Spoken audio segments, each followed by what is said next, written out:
ராகு இருக்குமிடம் ஒரு ஜாதகத்தில் ராகு இருக்குமிடம் அந்த ராசி ஜாதகர் பிறந்த ஒரு இடத்தின் அல்லது நகரத்தின் ஒரு பகுதியை காட்டுகிறது.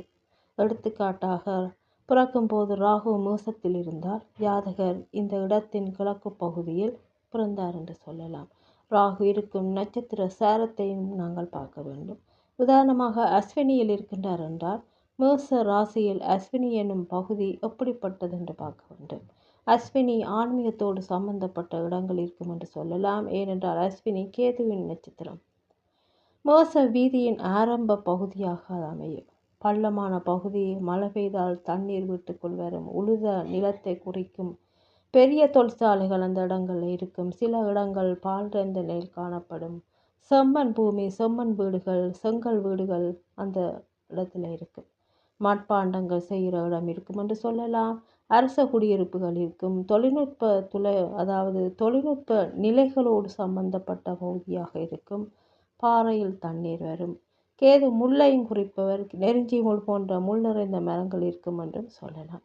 செவ்வாயின் வீடு, சூரியன் அங்கு உச்சம், அப்போ சூடான பகுதியாக இருக்கும். இப்படி ஜாதகர் பிறந்த வீட்டு பகுதி சூழ உள்ள இடங்களை சொல்லலாம். அதாவது ராகு என்ன சாரத்தில் இந்த ராசியில் இருக்கிறதோ அதை பொருத்தி பார்த்து இந்த மாதிரி சொல்லலாம். இப்போ அதே மேச ராசியில் பரணி நட்சத்திரத்தில் ராகு இருக்குமே ஆனால், பரணி நட்சத்திரம் சுக்கிரன் நட்சத்திரம். மேசத்தில் அந்த நட்சத்திரம் வரும்போது தேவி துர்கா, காளி இந்த மாதிரியான கோவில்களை சொல்லலாம். அல்லது இந்த மாதிரியான பேர்களில் அந்த குடும்பம் அமையும். அது கிட்ட இந்த மாதிரி பேர்கள் உடையவர்கள் இருப்பார்கள். அவர்களுக்கு அருகில் இந்த வீடு இருக்கும். அழகுக்கலை நிபுணர் வீட்டு அருகில் இருப்பார்கள் என்று சொல்லலாம்.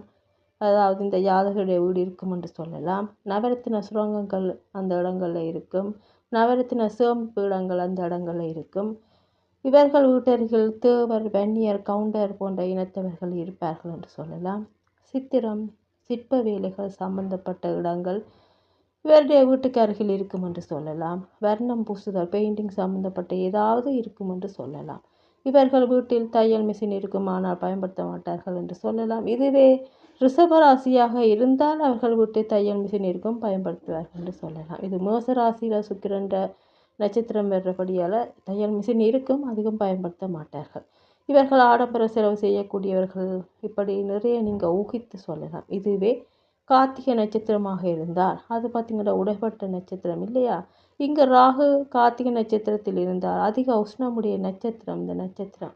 இப்போ முருகன் கோவில்கள் அருகே கிட்ட இருப்பார். அதாவது வீடு முருகன் கோவிலுக்கு கிட்ட இருக்கும் என்று சொல்லலாம். மலைகளின் உச்சி அல்லது வீட்டின் மேல்தளம், மரத்தின் உச்சி, வைரம் பாய்ந்த மரங்கள், அதாவது உச்சி பகுதி என்பவையெல்லாம் கார்த்திகையை குறிக்கும். அப்போ இது சம்பந்தப்பட்ட அமைப்புகள் வீட்டுக்கு அருகில் இருக்கும் என்று சொல்லலாம். சூனிய பிரதேசம், காடு போன்றவற்றுக்கு அருகில் இவர்களுடைய வீடு இருக்கும் என்று சொல்லலாம்.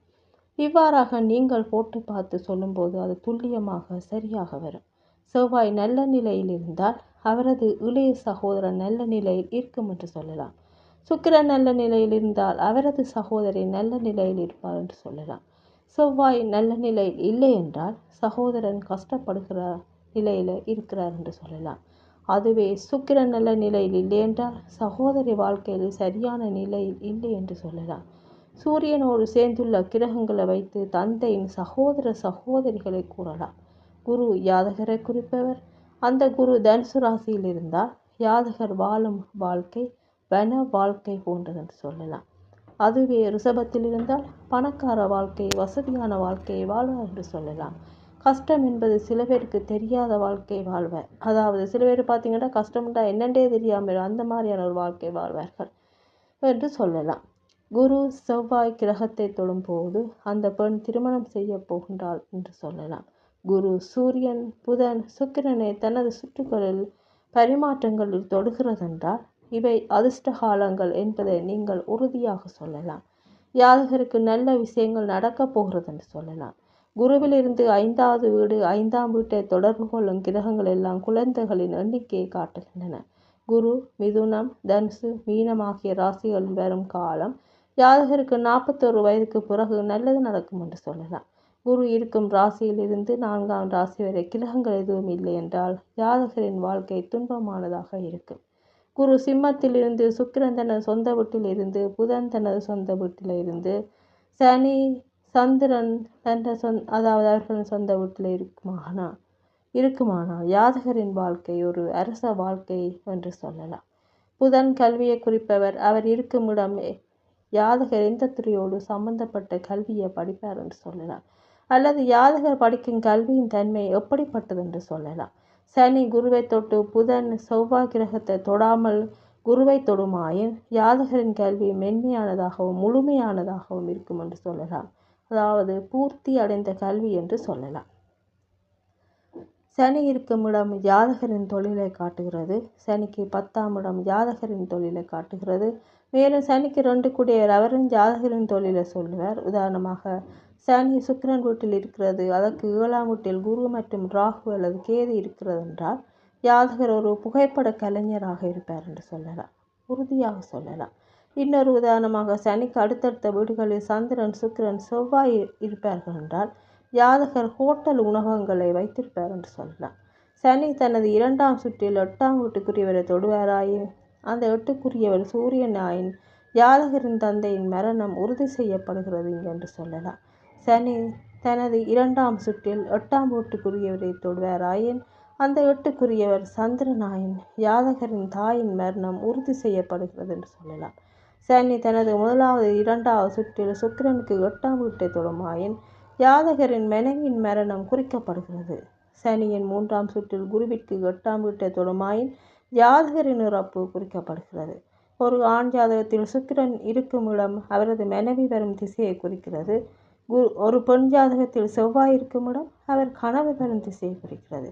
சனி தனது சுற்றில் சந்திரனுக்கு அடுத்து சூரியனை தொடுமாயின் முதலில் தாய் பின் தந்தை இறப்பார் என்று சொல்லலாம். அதே போன்று சனி தனது சுற்றில் சுக்கிரனை தொட்டு பின் குருவை தொடுவாராயின் முதலில் மனைவி இறப்பார், பின் கணவர் இறப்பார். அதாவது வயது வந்த தம்பதிகளிடம், அதிலும் குறிப்பாக வயது கூடிய 75-80 வயதை தாண்டிய பெண்கள் தீர்க்க சுமங்கலியாக தான் இறக்க வேண்டும் என்று விரும்புவார்கள். தான் கணவருக்கு முதல் போயிடணும் என்று கடவுளை வேண்டுவார்கள். அவர்கள் இந்த அமைப்பை பார்த்து, அதாவது என்ன நான் கூறியிருக்கின்றேன், சனி தனது சுக்கிரனை தொட்டு பின் குருவை தொடுவாராயின் முதலில் மனைவி இறப்பார், பின் கணவர் இறப்பார் என்று கூறியிருக்கின்றேன். இதை உங்கள் ஜாதகத்தோடு பொருத்தி பார்த்து விடையை கண்டுகொள்ளுங்கள். செவ்வாய் சுபக்கிரக தொடர்பின்றி முதலில் ராகுவை தொடுமாயின் ஜாதகரின் சகோதரர் முதலில் இறந்து விடுவார் என்று சொல்லலாம்.